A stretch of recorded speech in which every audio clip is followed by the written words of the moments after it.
Short version, Shedeur Sanders won't be making his regular season debut next week. Kevin Stefanski is sticking with Dillon Gabriel, and that decision shifts the conversation from a single hot take to a series of practical problems the Browns have to fix fast. Reuters, what happened? Quick recap. The Jets beat Cleveland 27-20, largely because special teams flipped the field with a 99-yard kickoff return by Kenny Nwangwu and a 74-yard punt return by Isaiah Williams, two plays that created a deficit the offense couldn't erase. Dillon Gabriel finished with 2 TDs and 167 passing yards, but the Browns were undone by late penalties and an offense that couldn't sustain drives.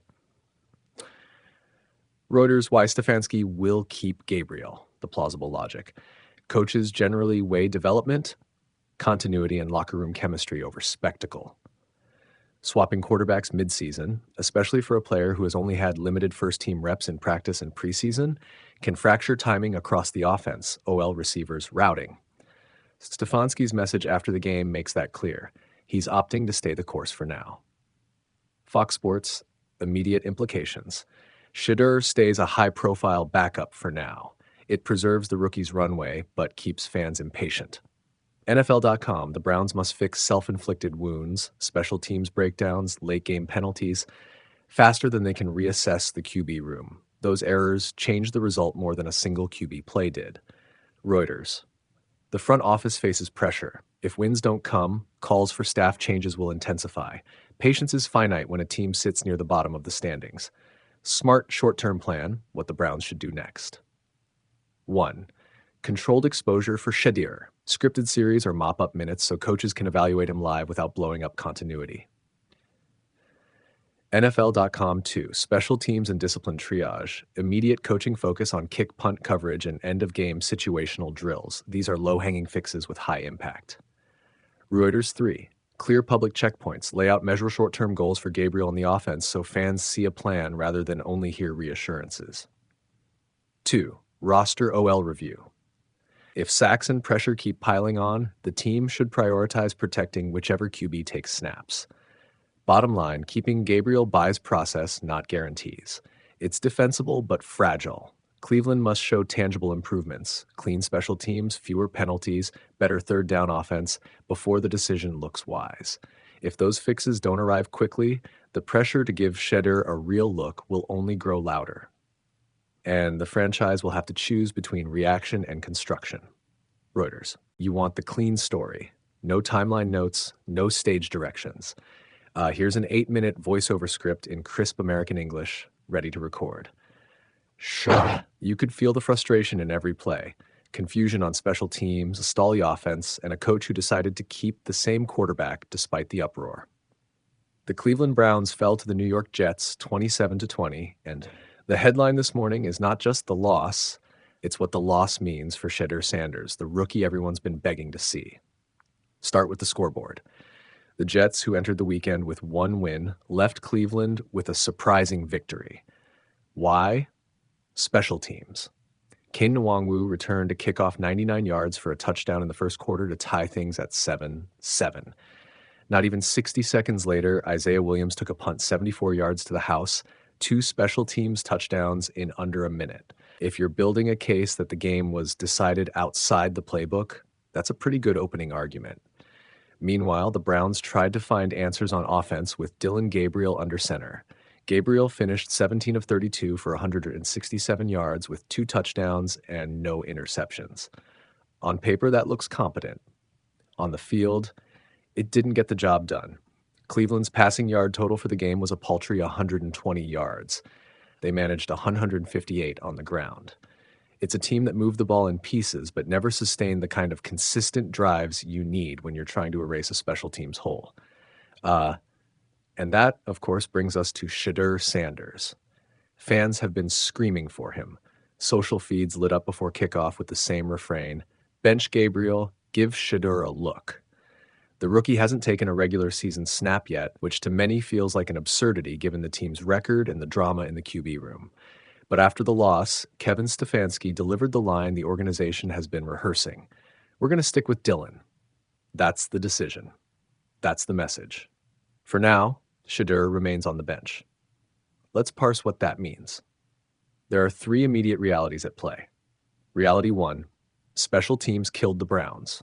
2 return touchdowns in one game, that's not a schematic quirk. That's a failure of discipline, tackling, and assignments. It's on the coaches and the players who execute those units. You can't fix that by swapping quarterbacks. Those are errors that happen before the offense takes the field, and they cost Cleveland points and momentum. Reality two, protection and rhythm matter more than the soundbite. Gabriel took pressure because the offensive line didn't hold up consistently. The result, stalled drives and missed timing windows. A rookie quarterback entering that same environment would face the same heat. And that's not an audition that protects a prospect. You can sell headline drama on a benching, but you'd be fooling yourself if you think the roster behind him magically improves the minute you change the starter. Reality three, coaching philosophy versus fan impatience. Stefanski's stance is straightforward. He's backing his choice. He frames it as process and development, practice reps, familiarity with the offense, and the belief that continuity, even in a bad stretch, is the better path than panic. Fans call that stubbornness. Management calls it structure. Both views are emotionally valid. The question is, which one actually produces wins? So what's the practical takeaway for Cleveland? If you're the Browns and you're serious about either developing Gabriel or debuting Shedeur in a way that protects the rookie, you do the boring surgical work first. Fix special teams, simplify protection schemes, give your QB clean rhythm plays, quick outs, bootlegs, and rollouts that reduce blindside exposure. Create a staged plan for Sanders if you're going to see him. Scripted drives, short reads, and plays where protection is prioritized. That's how you get meaningful evaluation without torching a young prospect in a pressure cooker environment. If you're the fan watching from the couch, the emotional shortcut is obvious. Bench the guy who's losing and try the flashy rookie. It's exciting, it's cinematic. But the NFL is a ledger of small things adding up. 2 kickoff returns, a punt return, and limited passing production add up to a loss more than any single arm strength or flashy run. The script fans want, instant audition, instant redemption, rarely wins long term. The smarter play for an organization is slower and less satisfying to the timeline obsessed. Fix the fundamentals, then judge personnel. Where does that leave Shedeur? For now, it leaves him waiting. The headlines say, unfortunate news, because the expectation was that a 2-7 team would finally give its rookie an in-game look.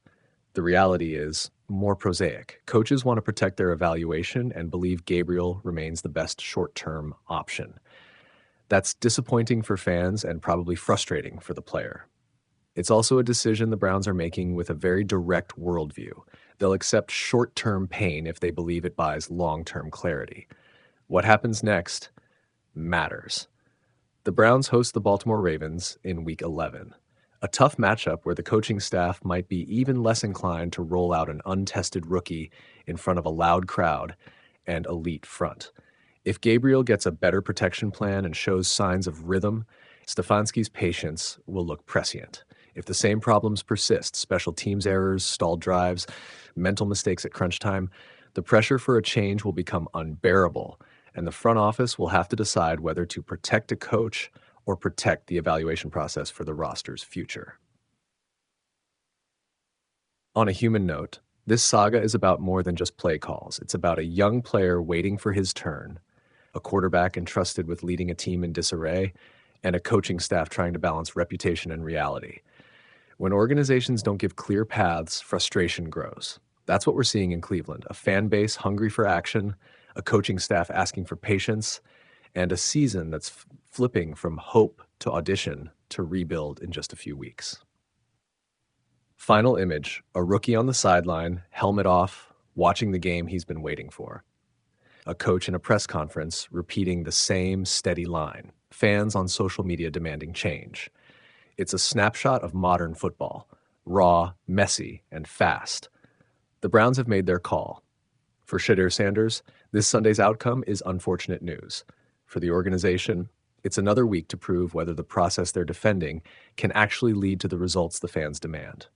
If you want the same script tightened into a shorter news package or expanded into a longer feature with quotes, B-roll cues, and exact VO breaks, tell me which length, and I'll write it in American English and deliver it ready to drop into your timeline.